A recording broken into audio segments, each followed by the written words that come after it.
Good morning class. Eighth class मैं आपकी science teacher Deepshikha आज आपसे वर्कशीट नंबर 7 जो कि 16 अक्टूबर 2020 के लिए है, इस पर हम आज डिस्कशन करेंगे। बच्चों, ये जो आपकी वर्कशीट आई है माइक्रो ऑर्गेनिज्म चैप्टर से ही है। माइक्रो ऑर्गेनिज्म चैप्टर में ये हमारा टॉपिक है आज। Yesterday Pinky went to a party along with her brother. Yesterday means कल पिंकी एक पार्टी में गई थी अपने भाई के साथ। And they at different types of snacks like cake, pastry, noodles, pizza, burger etcetera. वहाँ पर वो पार्टी में जाके क्या खाती है अपने भाई के साथ? पिंकी बहुत सारे स्नैक्स खाती है, जैसे कि cake, pastry, noodle, pizza, burger. और जब वो घर वापस आती है तो उसका भाई उसको बोलता है कि मेरे पेट में बहुत ज़्यादा पेन हो रहा है और उससे वॉमिटिंग जैसा फील हो रहा है और लूज़ मोशंस भी हो गए हैं। वॉमिटिंग, उल्टी आना और लूज़ मोशंस, दस्त लगना। तो उसके पापा क्या करते हैं, उसको हॉस्पिटल लेके जाते हैं, जहाँ पर डॉक्टर उनको बोलता है कि इस बच्चे को फूड पॉइजनिंग हुई है। किसको? पिंकी के भाई को। पिंकी बोलती है food gives us energy, then how it can be poisonous. Food तो हमें एनर्जी देता है, हमने जो खाया उससे हमें एनर्जी मिलनी चाहिए, तो वो हमारे लिए पॉइजनस कैसे हो सकता है? तो फिर वो डॉक्टर बताता है उसको कि नहीं बेटा, जो खाना हम खा रहे हैं वो खाना जंक फूड जो है, या अगर वो खाना रखा हुआ है पहले का, तो उसमें माइक्रो ऑर्गेनिजम्स प्रोड्यूस हो जाते हैं जो कि टॉक्सिक कर देते हैं उस फूड को, स्पॉइल कर देते हैं फूड को, और वो खाना हमारे लिए ईटेबल नहीं होता, और उसी को हम बोलते हैं फूड पॉइजनिंग। ठीक है बच्चों। अब फूड पॉइजनिंग कैसे होती है? जब कभी भी हम खाते हैं स्टेल फूड, रखा हुआ खाना, which has been spoiled by microorganisms. वो रखा हुआ खाना क्या होता है? खराब हो जाता है, माइक्रो ऑर्गेनिज्म उसके अंदर पैदा हो जाते हैं। Sometimes microorganism that grow on our food produce toxic substances and it can lead to serious illness और इवन डेथ। और कई बार क्या होता है कि वो जो माइक्रो ऑर्गेनिज्म हमारे खाने में ग्रो किया है वो इतने ज़्यादा टॉक्सिक सब्सटेंसेस प्रोड्यूस कर देते हैं कि जो भी उस खाने को खाएगा वो या तो बहुत ज़्यादा बीमार हो जाएगा या इवन उसकी डेथ भी हो सकती है। इसलिए हमें कभी भी बहुत ज़्यादा पुराना रखा हुआ खाना नहीं खाना चाहिए, क्योंकि उसके अंदर माइक्रो ऑर्गेनिज्म ग्रो कर जाते हैं। अब माइक्रो ऑर्गेनिजम्स जैसे ई कोलाई एंड सैल्मोनेला, ये दो ऐसे माइक्रो ऑर्गेनिज्म हैं जो कि फूड पॉइजनिंग के लिए रिस्पॉन्सिबल होते हैं। Person suffering from food poisoning में शो फॉलोइंग सिम्टम्स। अब हमें कैसे पता चलता है कि हमें कुछ भी खाने के बाद फूड पॉइजनिंग हुई है या उस फूड से हमें एनर्जी मिली है? अगर खाना बहुत ज़्यादा रखा हुआ, हमने खाना खा लिया है, ख़राब खाना खा लिया है, एक तो उस खाने में से स्मेल आने लगती है।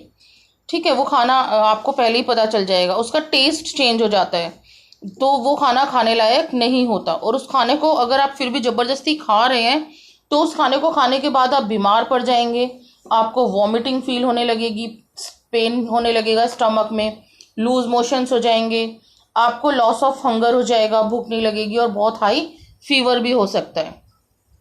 अब इससे हम कैसे बच सकते हैं? फूड पॉइजनिंग से कैसे प्रिवेंट कर सकते हैं हम इसको?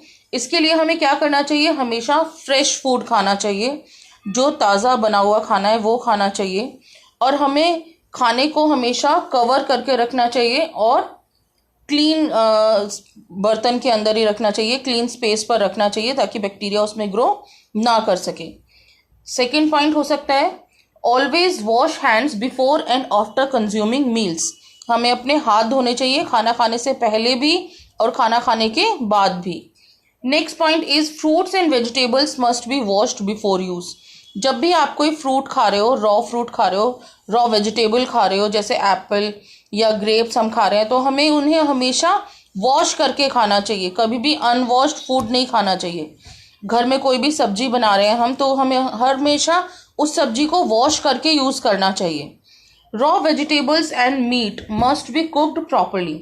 अगर हम कोई भी सब्जी पका रहे हैं या मीट या चिकन, हम ऐसी कोई भी चीज़ बना रहे हैं नॉनवेज फूड में, तो हमेशा उस खाने को हमेशा हमें अच्छे तरीके से पकाकर ही यूज़ करना चाहिए। उसको कच्चा नहीं छोड़ना चाहिए, क्योंकि उसमें बैक्टीरिया ग्रो हो सकते हैं। And try to eat fresh food always. अगर आपका खाना बच जाता है तो उस खाने को इमिडिएटली आपको रेफ्रिजरेटर में रख देना चाहिए ताकि आप उसे नेक्स्ट टाइम यूज़ कर सको। अगर रेफ्रिजरेटर में नहीं रखा है, खाना किचन में ही रह गया है रात को, तो मॉर्निंग में हमें वो खाना कंज्यूम नहीं करना चाहिए। ठीक है बच्चों, चलिए इस टॉपिक पर बेस्ड आज के क्वेश्चन आंसर्स डिस्कस करते हैं। So first question is what is food poisoning.